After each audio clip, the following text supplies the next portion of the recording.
Mais pour la suite, ça va être une autre artiste qui va rentrer en scène, ou pas forcément en scène, enfin voilà. Je laisse Weekly de s'installer. Voilà, elle va nous présenter ses œuvres. On peut encourager Weekly.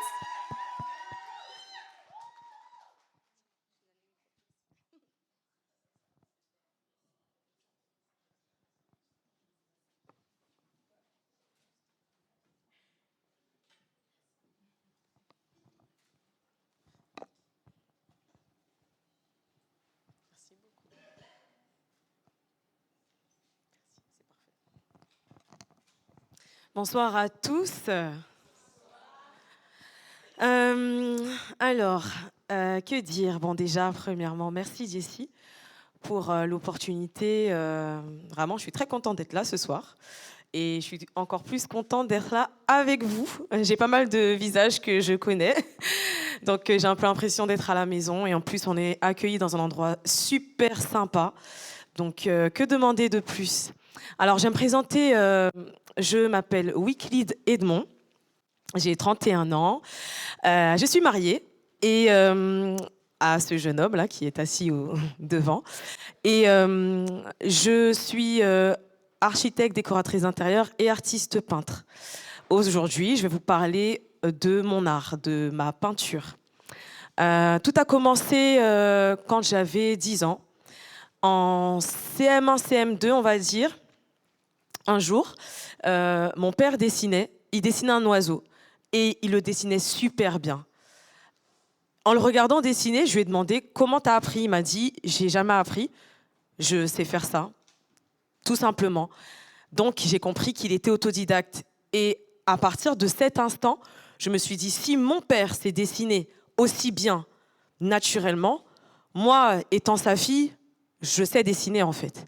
Mais sauf que le problème, c'est qu'à l'époque, moi, je dessinais des filles avec des têtes carrées, des cheveux en spaghetti et des bouches en forme de cœur. Donc savoir dessiner, c'est de bien grands mots. Mais j'étais convaincue que c'était quelque chose qui faisait partie de moi. Comme tous les enfants, je gribouillais sur mes feuilles, sur mes pages de cahier, etc. Quand j'étais à l'école, quand je m'ennuyais, etc. Plus tard, au collège, j'ai décidé d'entreprendre, je me suis dit que j'allais me lancer dans des études d'archi d'intérieur. J'allais devenir décoratrice d'intérieur parce que ça me plaît, parce que j'aime la matière, les couleurs, parce que j'aime l'esthétique, le côté esthétique du métier. Et puis j'avais envie d'être indépendante, etc. Mais pour arriver à ce métier, il fallait apprendre à dessiner. Donc je me suis orientée vers un lycée où j'avais la possibilité d'avoir une option art plastique.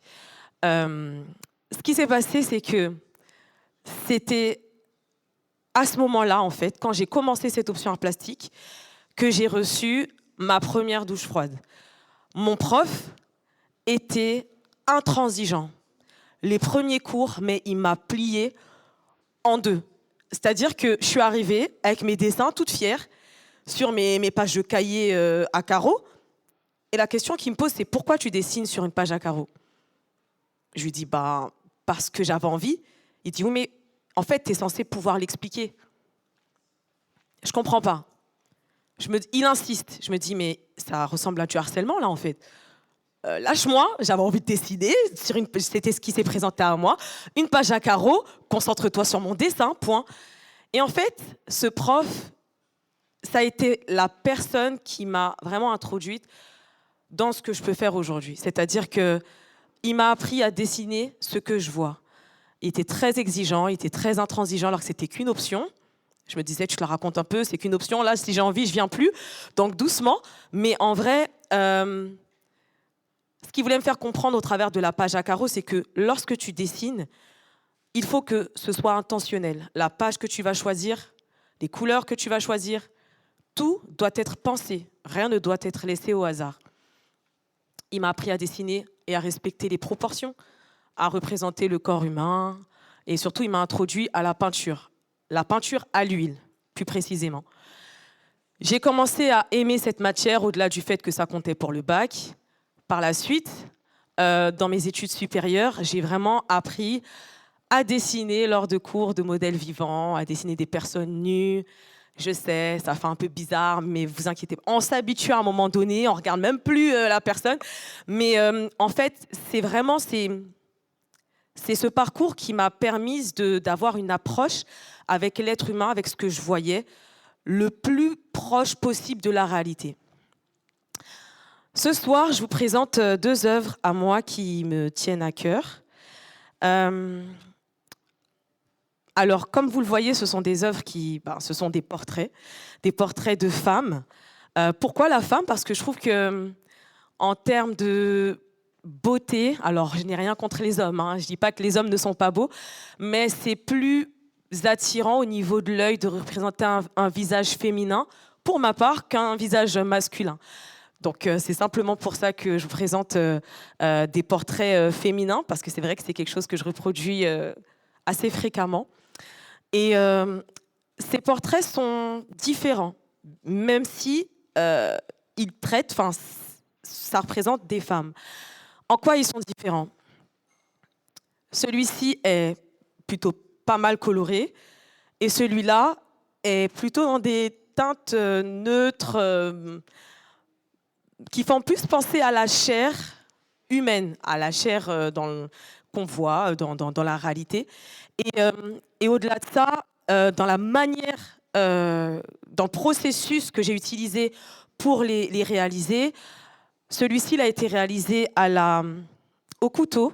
Alors, ce n'est pas le couteau avec lequel on mange, d'accord? C'est un outil avec lequel, en fait, on vient étaler la matière, donc étaler la peinture, et qui, au final, donne un rendu un peu en relief, contrairement à celui-ci. En fait, celui-là, je l'aime beaucoup, parce que il représente vraiment ce que je vois, comment je vois l'art. Pour moi, l'art, c'est un peu comme le voyait Henri Matisse, c'est-à-dire que ça doit être colorful, en fait. Pour représenter la lumière, je n'ai pas besoin de prendre, par exemple, de la peinture blanche. Alors, ce que je n'ai pas dit, c'est que j'ai abandonné la peinture à l'huile, je suis partie plutôt sur la peinture acrylique. C'est 2 types de peintures différents, parce que la peinture à l'huile, comme son nom l'indique, on l'utilise avec de l'huile, alors que l'acrylique, c'est avec de l'eau. Et en fait, au travers de ce tableau, ce tableau représente vraiment comment je vois l'art. C'est-à-dire que pour moi, l'art, c'est censé illuminer notre quotidien. C'est censé, quand on pose une œuvre d'art quelque part, ou même quand on marche dans la rue et qu'on voit des graphes, qu'on voit des fresques murales, et qu'on s'arrête et qu'on dit « Ah ouais, c'est beau ». En fait, c'est ça l'art. C'est censé illuminer la vie. C'est censé nous faire sortir de notre quotidien et juste nous émerveiller, en fait. Et la couleur, pour moi, c'est quelque chose de très important, parce que comment je dirais ça? C'est très important parce que c'est très expressif, en fait. Quand tu vois quelque chose de coloré, tout de suite ton regard il s'arrête dessus. Alors que quand tu regardes quelque chose de plus neutre, dans des tons plutôt blancs ou gris ou beige, ça met un peu plus de temps pour qu'on arrête vraiment notre regard dessus. Et en fait, cette femme, je l'ai représentée avec sa peau, je l'ai représentée avec une teinte orangée. Et j'ai une question pour vous avant de continuer. Est-ce que vous pouvez me dire quelles sont les 2 couleurs dominantes dans cette œuvre?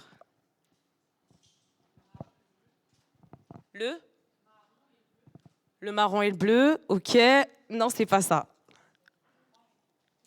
Orange, et la deuxième? Le